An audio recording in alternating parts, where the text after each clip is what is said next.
దేవుడు వారికి తోడై ఉండి ప్రతి విషయంలో కూడా వారు ఆ నిబంధన మీద ఆధారపడి, దేవుడు నా యొక్క సమస్యలు ఆయన తీరుస్తాడు, నా అక్కరలను ఆయన తీరుస్తాడు, నా అనారోగ్యంను తీసివేస్తాడు, ఈ నిబంధన పైన ఉన్నటువంటి విశ్వాసం.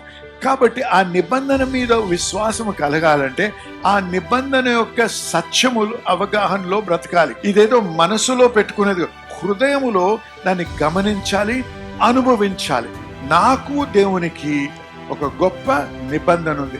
ఈ నిబంధన ప్రకారంగా నేను ఓడిపోవడానికి ఆస్కారము లేదు. ఈ నిబంధన ప్రకారంగా నేను ఆకలితో ఉండాల్సిన అవసరత లేదు. ఈ నిబంధన ప్రకారంగా నేను పేదరికంలో బ్రతకాల్సిన అవసరత లేదు. ఈ నిబంధన ప్రకారంగా నేను ఎదుర్కొనే ప్రతి సమస్యను నేను జయిస్తాను. ఎందుకు? దేవుడు నాకు తోడై ఉన్నాడు. ఆయన నా యొక్క పోరాటాన్ని పోరాడతాడు. ఆయన నాకు విజయాన్ని ఇస్తాడు. హల్లెలూయా.